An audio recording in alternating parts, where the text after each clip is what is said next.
Hello, everyone. Thank you for joining. My name is Sam George. I'm our Corporate Vice President of Azure IoT at Microsoft.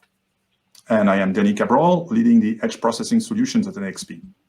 Today, we're here to discuss some exciting developments in the collaboration between NXP and Microsoft regarding the integration of edge and cloud solutions.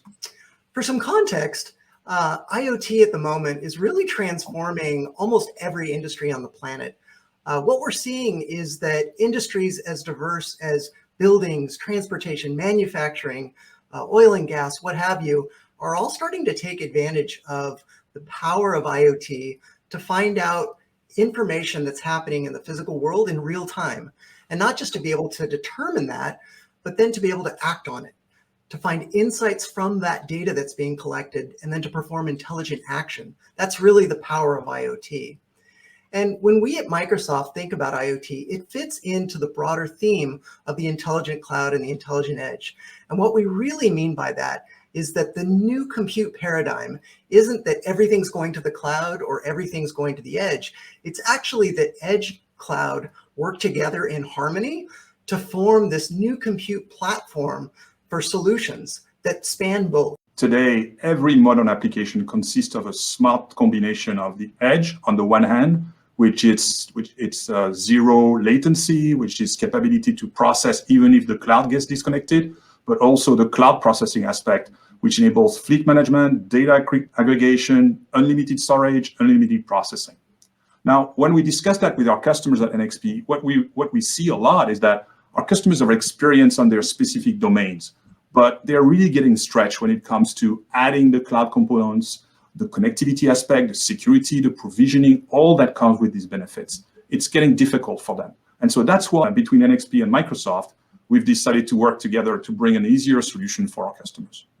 I couldn't agree more. You know, there's so much involved in an IoT solution, and customers are really hungry for simplicity.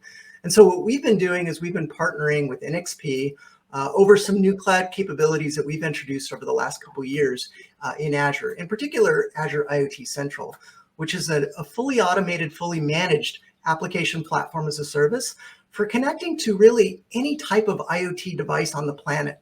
And it's really intended to be something that helps any scenario in any particular use or any particular vertical take advantage of very large fleets of devices, manage, secure those, find insights from those, as well as control those remotely so that you're no longer rolling trucks in order to have to service these things.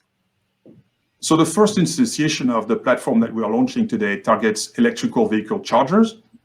So this is, again, just an instantiation because the platform is extremely flexible and can target more or less any embedded solution in the market.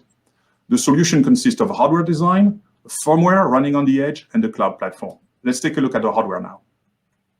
So the hardware consists of 4 different pieces. The core of the design is an i.MX-RT crossover processor. The RTs combine the benefits of MCUs with low cost, low power, simplicity of design, with a high processing capability that are similar to i.MX class application processors.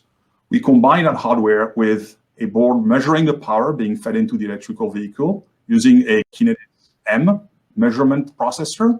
And then we add a secure element for trust provisioning and an NFC tap and go for simple interaction with the users. So as you think about all of this hardware connecting to the cloud, one of the innovations that we've brought to market is something that we refer to as IoT Plug and Play.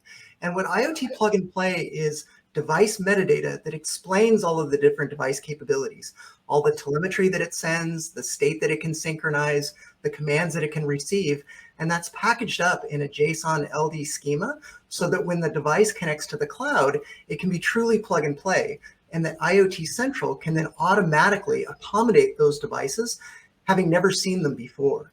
Let's take a deeper look at the software that's actually running on the hardware. So here is an example of the block diagram of the software that's running there. At the bottom of it is the MCU Expresso SDK with all the abstraction layer from the hardware, so you don't need to program every register on the microcontroller. On top of that, the Azure RTOS provide all the high-level capabilities that are needed in the system. ThreadAx provide the scheduler. We have a GUI, very easy to use GUI user interface. The capabilities for connectivity are all embedded within the Azure RTOS.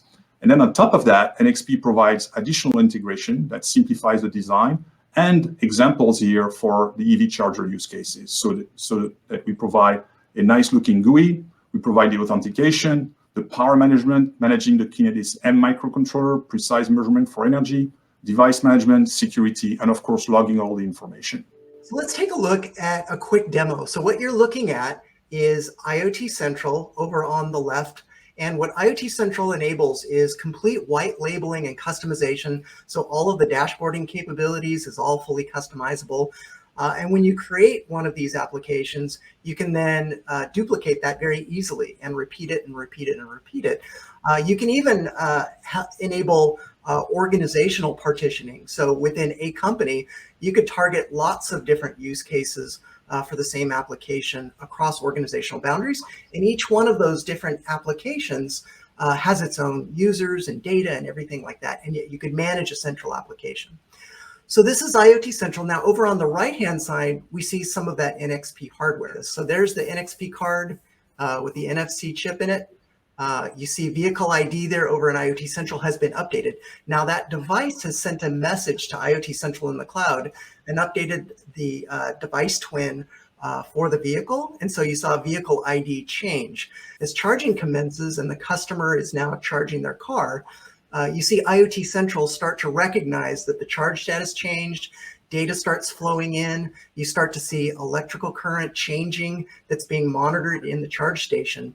Now, there's many times where it's not just about collecting data, it's about controlling the remote IoT device, which are often headless and don't have a user that's managing them.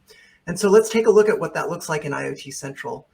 So what I'm going to do is I'm going to go over to properties, and in this case, I'm going to change the power limit on the device from 16 amps to 32 amps.